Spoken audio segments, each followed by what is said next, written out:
nggak apa-apa saya diejek. Saya yakin saya berada di atas jalan yang benar. Saya yakin rakyat Indonesia mendukung saya. Saya akan teruskan program ini. Semuanya Pak, semua orang yang terus Pak. Dan mereka yang masih meragukan, 2 bulan saya memimpin, masih mereka bertanya-tanya, saya sampaikan, sabar sedikit, saya baru menjabat 2 bulan. 2 bulan, ya kan? Anda sudah hitung berapa koruptor yang sudah ditangkap? Keren.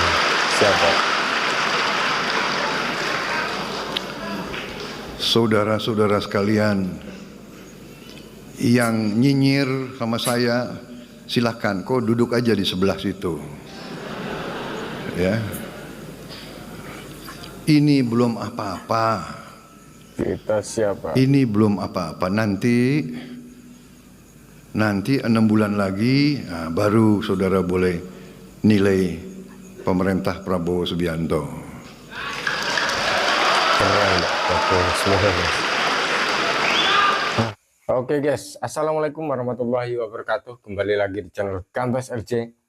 Kali ini ada video sangat keren dari Pak Prabowo Subianto, Presiden Republik Indonesia kita guys. Ini yang berada di Kairo, Mesir. Dan kali ini Pak Presiden mencoba bertemu dengan para mahasiswa di Kairo, Mesir guys, atau mahasiswa Indonesia yang berada di Kairo, Mesir. Dan kita simak pidatonya di depan para mahasiswa. Kita gas. Keren. Bismillahirrahmanirrahim. Assalamualaikum warahmatullahi wabarakatuh. Waalaikumsalam warahmatullahi wabarakatuh. Yang saya hormati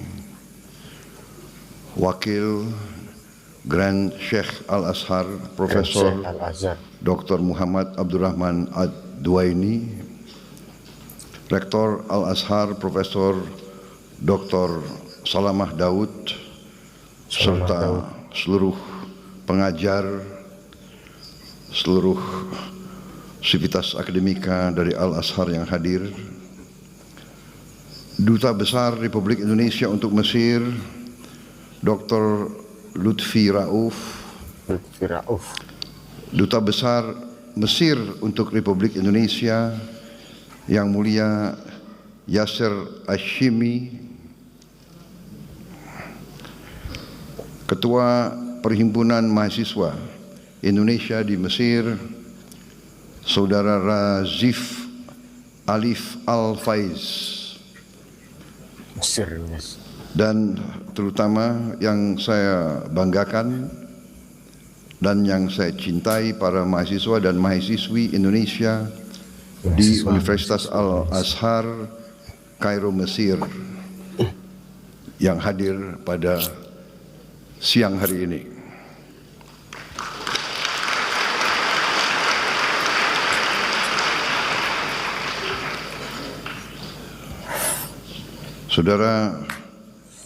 Saudara sekalian, sungguh berbahagia saya dapat berjumpa dengan para mahasiswa dan mahasiswi yang sekarang sedang menuntut ilmu di Universitas Al-Azhar ini, suatu universitas yang sangat bersejarah, sangat terkenal. Saudara-saudara, sudah ribuan alumni Al-Azhar dari Indonesia, sudah banyak ulama dan pemimpin Islam di Indonesia pernah belajar di sini. Di antaranya yang paling terkenal Presiden Republik Indonesia yang keempat, Kiai Haji Abdurrahman Wahid, yang kita kenal sebagai Gus Dur. Alhamdulillah, yes. Menteri Agama Republik Indonesia pada Kabinet Pembangunan ke-7, Profesor Dr. Quraish Shihab, Oke.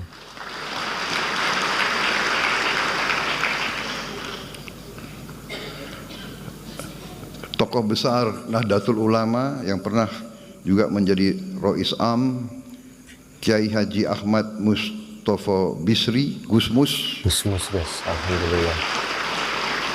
dan Menteri Luar Negeri Republik Indonesia pada tahun 1999 sampai 2001 Profesor Dr.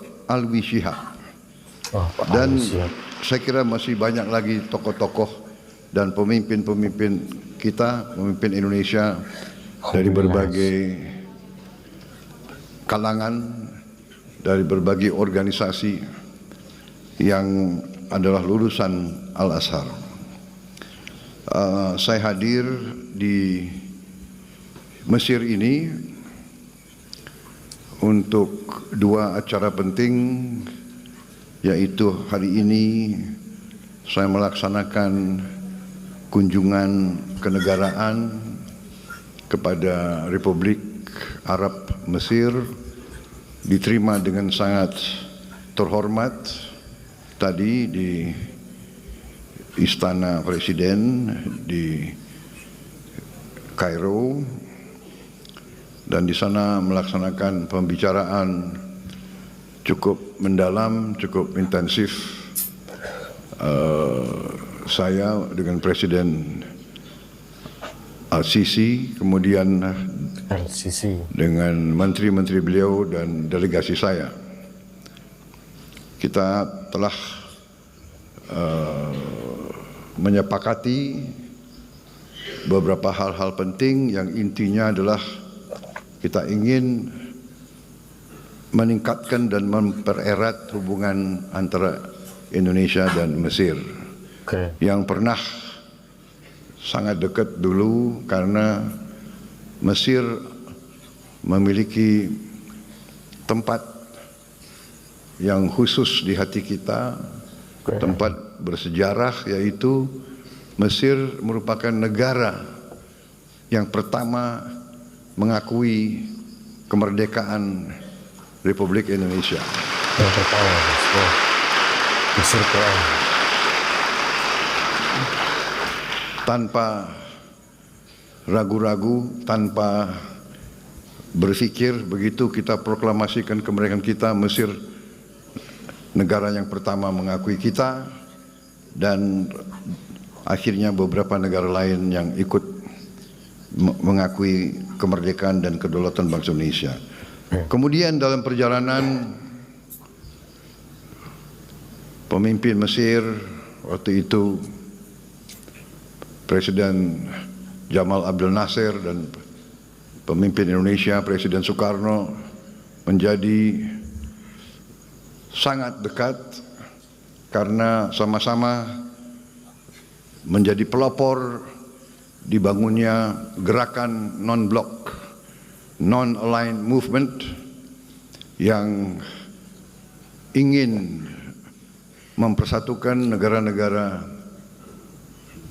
berkembang, tidak mau ikut blok manapun, tidak mau ikut blok barat, tidak mau ikut blok timur, berada di tengah, menghormati semua negara, semua bangsa, semua ras.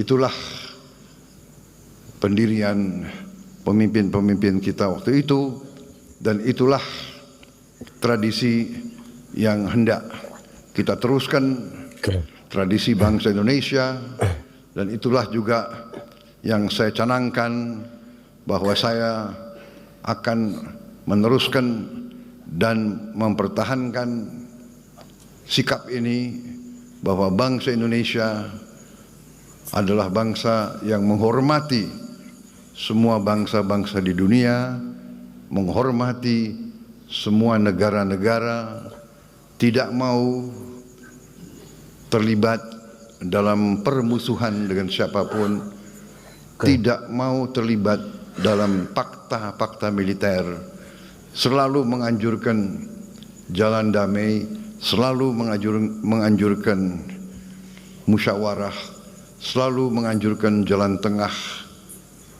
selalu menganjurkan kolaborasi, kerjasama, bukan konflik. Itu sikap yang saya canangkan dan itu yang saya jalankan, tidak hanya dalam politik luar negeri, tapi juga dalam politik dalam negeri yang saya jalankan selama ini. Saya menyampaikan bahwa di abad ke-21 ini dunia semakin panas, kecil, teknologi semakin canggih. Teknologi sekarang begitu canggih, dapat memberi banyak kemudahan kepada manusia, tapi pada saat yang sama teknologi dapat juga dengan mudah menghancurkan manusia. Ini yang kita lihat sekarang. Saudara-saudara sekalian, para mahasiswa-mahasiswi, tentunya selalu saya menyampaikan hal ini karena saudara-saudara adalah bagian dari masa depan bangsa Indonesia. Kalian adalah pemuda-pemuda anak-anak emas nanti, kita, generasi emas yang akan meneruskan perjalanan bangsa kita, bangsa Indonesia. Karena itu sangat penting saudara-saudara belajar dengan baik, belajar dengan tekun, belajar dengan benar. Dan saya berterima kasih, saya bersyukur saudara-saudara memilih belajar di Universitas Al-Azhar, universitas yang sangat bersejarah, universitas Islam yang mengajarkan pelajaran Islam yang damai, pelajaran Islam yang sejuk, pelajaran Islam yang moderat, pelajaran Islam yang tidak mengajarkan kebencian, pelajaran Islam yang tidak mengajarkan saling mencari kesalahan, tapi saling mencari titik-titik temu. Marilah kita bekerja sama satu dengan lain, bekerja sama dengan semua bangsa, bekerja sama dengan semua agama lain, bekerja sama dengan semua suku, semua ras, karena kita memiliki cita-cita dan kepentingan yang sama. Kita ingin mencari hidup yang baik di dunia ini. Hidup yang baik di dunia ini artinya hidup yang lepas dari ketakutan, lepas dari ancaman. Kita harus menjaga kondisi keadaan perdamaian, karena yang paling utama kita harus menjaga keamanan dan keselamatan seluruh umat. Semoga, keselamatan kita sendiri, keselamatan keluarga kita, keselamatan masyarakat kita. Hanya dengan itu kita bisa meraih apa yang menjadi cita-cita setiap manusia, yaitu hidup dengan aman, hidup dengan baik, hidup menjalankan kebaikan menurut ajaran agama kita masing-masing. Ini sangat penting, saudara-saudara. Saudara sebagai anak-anak muda, harapan kita semua, kalau Al-Azhar pernah melahirkan seorang presiden, siapa tahu di antara yang duduk di depan saya suatu saat bisa juga menjadi presiden Republik Indonesia yang akan datang. amin ya Allah. Bismillah. Tapi Belajarlah dari contoh pemimpin-pemimpin itu. Gus Dur, saya kenal dekat Gus Dur. Gus Dur pemimpin Muslim, Ketua Umum Nahdlatul Ulama, datang dari keluarga Syekh besar kita, keluarga Tebu Ireng. Tapi beliau pemikirannya sangat luas, beliau jiwanya sangat baik, beliau merangkul semua, beliau menjadi tokoh, saya kira tokoh Muslim yang sangat terkenal sebagai tokoh inklusivisme, tokoh yang melindungi semua minoritas. Beliau pemimpin Muslim yang sangat dicintai oleh minoritas-minoritas lain. Saya ingat salah satu langkah-langkah beliau waktu ada ancaman terorisme, ada gereja-gereja yang mau dibom. Beliau memerintahkan anak buah beliau dari Ansor, dari Banser untuk menjaga semua gereja, menjaga semua vihara, menjaga semua pura, menjaga semua kuil. Ini sesuatu yang membesarkan hati, ini yang membanggakan kita. Mungkin jarang di dunia ada pemuda-pemudi Muslim pada saat hari Natal, pada saat tahun baru, pada hari-hari besar minoritas, berdiri di depan tempat ibadahnya agama lain, menjaga supaya umat agama lain beribadah dengan tenang di tempatnya mereka Muslim-Muslim, pemuda Muslim yang menjaga di luar. Ini leadershipnya Gus Dur. Ini contoh yang luar biasa, dan itu pun pernah saya tiru.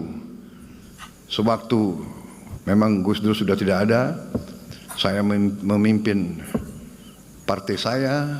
Waktu itu ada lagi ancaman-ancaman bom kepada gereja. Saya juga perintahkan pemuda-pemuda pengikut saya di Partai Gerindra untuk menjaga di kota masing-masing semua tempat ibadah agama lain. Kita yang jaga, mereka yang beribadah. Ini contoh, dan itulah kenapa Gus Dur ini sangat dihormati. Walaupun beliau menjabatnya sebentar, tapi beliau masih sampai sekarang dihormati, dan beliau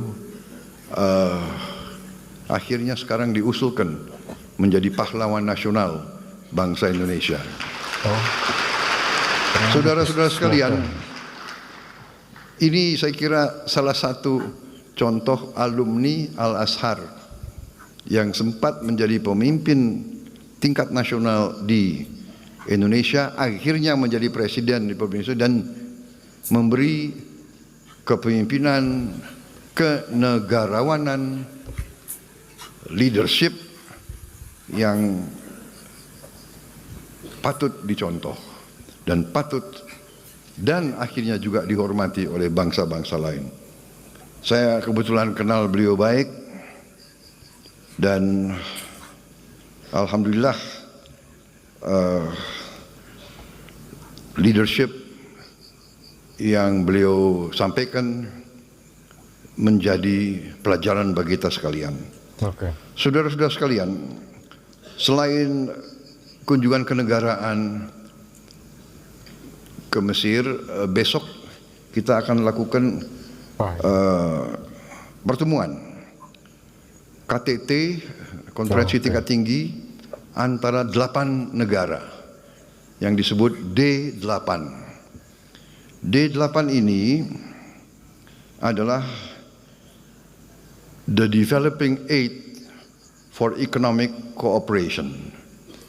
Didirikan tahun 97 untuk meneruskan kerjasama ekonomi dan pembangunan antara 8 negara berkembang, yaitu Bangladesh, Mesir, Indonesia, Iran, Malaysia, Nigeria, Turki dan Pakistan. Ini kebetulan 8 negara Muslim yang jumlah penduduknya besar. Jumlah penduduknya mungkin semua negara ini jumlah penduduknya di atas 100 juta. Jadi saudara-saudara, D8 ini dibentuk untuk melakukan kerjasama ekonomi. Saudara-saudara, kalau D8 ini bergabung, ini pasar ini lebih dari 1 miliar. Wow. 1 miliar manusia. Nah, ini tentunya kita harus mengakui kita belum begitu puas. Masih banyak yang harus ditingkatkan. Banyak yang harus kita cari bentuk-bentuk kerjasama. Dan untuk itulah besok kita akan bertemu lagi. Dan besok sesudah itu tahun depan ketua D8 beralih ke Republik Indonesia. Jadi mudah-mudahan kita bisa berbuat yang baik. Saudara-saudara sekalian, kita lihat keadaan dunia, keadaan kawasan saat ini penuh dengan ketegangan, penuh dengan konflik, penuh dengan bisa kita katakan peperangan. Kita prihatin apa yang terjadi di kawasan ini terhadap saudara-saudara kita di Palestina. Tapi tidak hanya di Palestina, di tepi barat Palestina ya, di Gaza, tepi barat Palestina, di Lebanon, sekarang di Suria, tapi juga di kawasan-kawasan lain, di Libya, di Sudan, di Yaman. Saudara-saudara, marilah kita selalu waspada bahwa kalau kita tidak rukun dan tidak bersatu, kalau pemimpin-pemimpin kita tidak arif, tidak bijaksana, ujungnya adalah yang terjadi adalah perpecahan. Dan bila pecah, bila tidak ada persatuan dan kesatuan, yang ada adalah kelemahan. Dan kalau lemah, tidak dapat melindungi dan menjaga keselamatan rakyatnya. Saya kira ini pelajaran yang sangat penting bagi kita. Saudara-saudara, para mahasiswa-mahasiswi, belajarlah dengan tekun, belajarlah dengan baik, jadilah wakil-wakil Indonesia dengan baik. Jangan memalukan kita. Belajar dengan baik.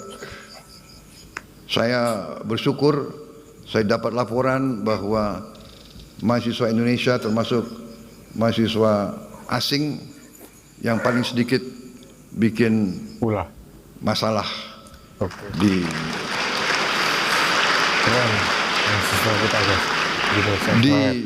Al-Azhar dan di Mesir. Mudah-mudahan laporan ini benar adanya. Mudah-mudahan ya guys. Jangan hanya nggak enak sama Presiden Republik Indonesia disampaikan laporan-laporan yang bagus. Tapi tadi Presiden Al-Sisi juga mengatakan tiap kali lihat wajah orang Indonesia di Mesir, beliau selalu lihat wajah yang baik, wajah yang gembira. Alhamdulillah. Mudah-mudahan itu pun benar adanya. Tapi kalau saya lihat wajah kalian ini ya kayaknya benar juga itu ya. Jadi terima kasih Terima kasih saudara-saudara, yang saya bisa sampaikan bahwa bangsa kita sekarang ini ingin mempercepat pembangunan ekonomi. Kita bersyukur kehadirat Allah yang Maha Kuasa, Tuhan Maha Besar, yang begitu banyak memberi karunia kepada kita. Bangsa Indonesia harus bersyukur. Berkali-kali saya mengatakan, bangsa Indonesia harus bersyukur. Kita diberi karunia yang sangat luar biasa. Kekayaan alam yang luar biasa. Saya sudah diberi angka-angka tersebut. Kita memiliki tambang-tambang strategis, mineral-mineral kritis, tanaman-tanaman yang sangat banyak ragamnya. Sebentar lagi kita tidak hanya swasembada pangan, tapi dalam beberapa tahun lagi saya katakan Indonesia akan menjadi lumbung pangan dunia. Wow, kita lumbung, guys. Bukan sekedar swasembada pangan. Kita Lumbung begitu pangan besar karunia yang diberikan oleh Yang Maha Kuasa. Lahan yang luas, yang subur, ketersediaan air yang cukup, juga 3/4 wilayah negara kita adalah dari laut. Kita memiliki cadangan ikan kedua terbesar di dunia. Kita memiliki panjang pantai ketiga terpanjang di dunia. Artinya kita bisa punya puluhan juta hektar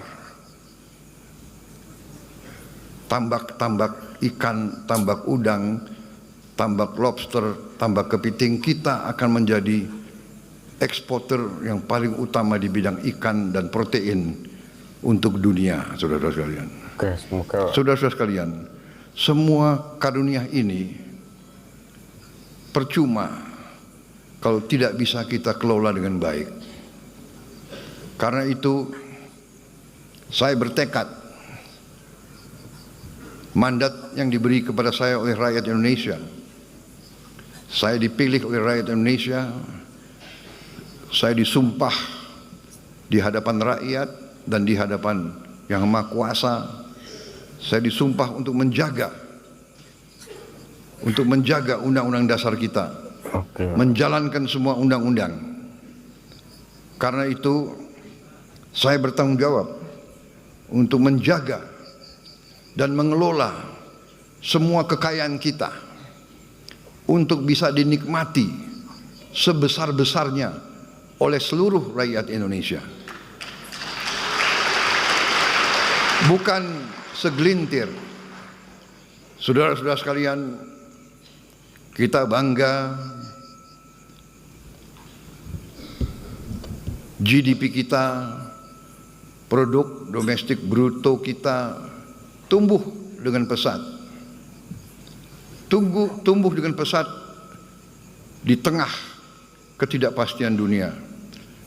Tetapi kita menyadari bahwa pertumbuhan itu belum merata. Bahkan sebagian rakyat kita masih berada dalam keadaan yang memprihatinkan. Mereka masih bisa kita golongkan dalam keadaan yang miskin. Ini tekad saya, pemerintah saya. Kami ingin berjuang sekeras mungkin untuk menghilangkan kemiskinan dari bumi Indonesia. Dan untuk itu, dalam rangka menjaga kekayaan Indonesia tidak salah kelola, tidak bocor, tidak dicuri, mau tidak mau kita harus bertekad untuk memberantas korupsi dari bumi Indonesia. Oh, sangat banyak Pak. Korupsi di Indonesia. Aduh. Memang banyak yang mengejek Prabowo Subianto. Banyak Pak. Saya memang sudah biasa diejek. Dari dulu saya diejek. Dari dulu saya difitnah. Sekarang pun mereka tidak percaya. Apa iya kemiskinan bisa dikurangi? Ya kan? Saya mau bikin program memberi makan untuk semua anak Indonesia pun diejek. Pun ada yang tidak setuju. Sampai sekarang ada profesor-profesor yang pinter-pinter kok nggak setuju. Heran saya. Heran. Profesor pinter atau bodoh, saya nggak tahu itu.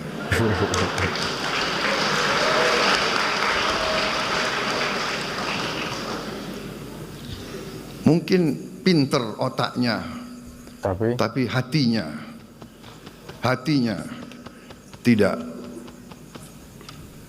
tidak bisa merasakan kalau anak-anak itu, kalau anak lapar ke sekolah itu bagaimana caranya, dia tidak bisa merasakan.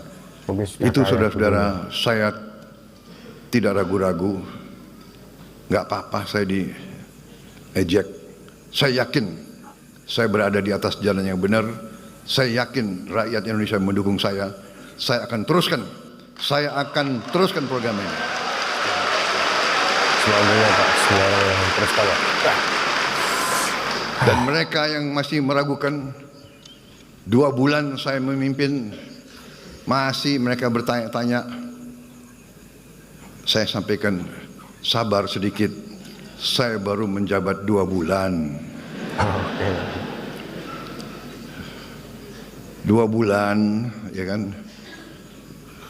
Anda sudah hitung berapa koruptor yang sudah ditangkap? Keren. Siapa?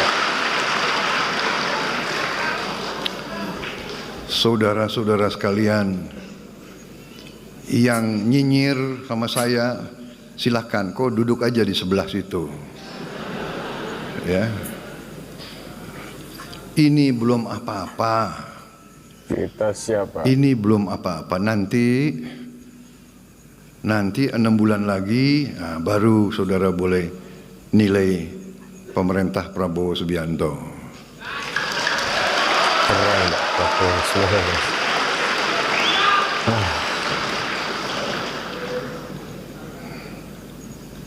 Saya merasa bahwa kalau sudah dipilih oleh rakyat, kalau sudah disumpah di hadapan Yang Maha Kuasa, tidak perlu ragu-ragu. Kita hanya setia kepada rakyat Indonesia dan kita hanya takut kepada Yang Maha Kuasa di atas itu.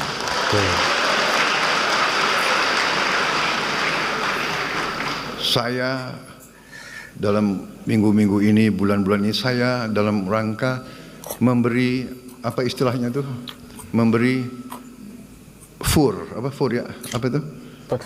memberi kesempatan. Oh, kesempatan. Memberi kesempatan untuk tobat. Hai para koruptor atau yang merasa pernah mencuri dari rakyat, kalau kau kembalikan yang kau curi, ya mungkin kita maafkan. Tapi kembalikan dong. Nanti kita beri kesempatan. Cara mengembalikannya bisa diam-diam supaya nggak ketahuan. Mengembalikan loh ya. Tapi kembalikan. Kemudian, hai kalian-kalian yang sudah terima fasilitas dari bangsa negara, bayarlah kewajibanmu. Ya. Asal kau bayar kewajibanmu, taat kepada hukum, sudah kita menghadap masa depan. Kita tidak ungkit-ungkit yang dulu. Tapi kalau kau bandel terus, apa boleh buat? Kita akan menegakkan hukum. Dan bagi aparat-aparat harus milih setia kepada bangsa, negara dan rakyat atau setia kepada pihak lain. Kalau setia kepada bangsa, negara dan rakyat, ayo. Kalau tidak, percayalah, saya akan bersihkan aparat Republik Indonesia. Wah, keras. Kita sapu bersih, Pak. Dan saya yakin dan percaya rakyat Indonesia berada di belakang saya, saudara-saudara sekalian. Semoga. Saya kira itu yang saya ingin sampaikan. Anak-anakku, belajar yang baik, belajar yang tekun, buatlah yang terbaik untuk bangsa, rakyat, dan negaramu. Raih ilmu untuk bangsa, berbuat baik untuk rakyat. Itu pesan saya. Terima kasih atas kesempatan ini. Saya bisa tatap muka dengan saudara-saudara. Saya bisa bicara langsung kepada kalian. Tidak gampang sekolah di negara orang, jauh dari keluarga. Saya percaya saudara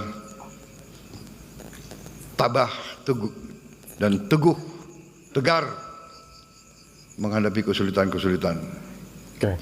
Selamat belajar, selamat berjuang, Duta Besar, atase pendidikan. Pantaulah keadaan anak-anak kita yang punya kesulitan, ya. Saudara-saudara, nanti saya akan minta laporan dari Duta Besar, ya, kondisi mereka dan bagaimana kita bisa lebih membantu mereka di sini. Terima kasih.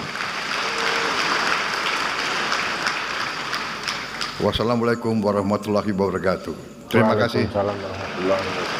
Selamat belajar.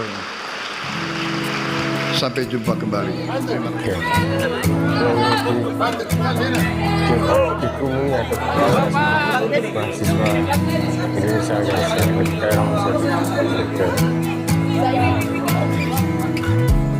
Kawal mayor tadi juga pas pampres Republik Indonesia.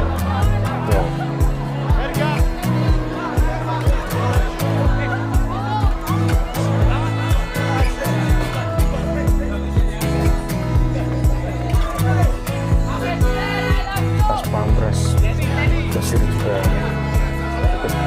ikut mengawal. Oke guys, alhamdulillah rabbil alamin, itu tadi yang disampaikan oleh Pak Prabowo di Kairo, Mesir, yang dalam jumpa dengan mahasiswa dari Indonesia yang belajar ke Universitas Kairo, Mesir guys, dengan suasana hangat dan penuh semangat berapi-api dari Pak Prabowo guys, dan mengingatkan tentang lulusan-lulusan Kairo, Mesir yang alumni yang bisa memimpin Indonesia, yaitu diantaranya Kiai Haji Abdurrahman Wahid, atau yang lebih kita kenal sebagai Presiden keempat, yaitu Gus Dur, dan juga ada Kiai Haji Mustafa Bisri, dan juga Pak Quraisyah selaku guys, banyak juga guys. Dan juga ini mengingatkan tentang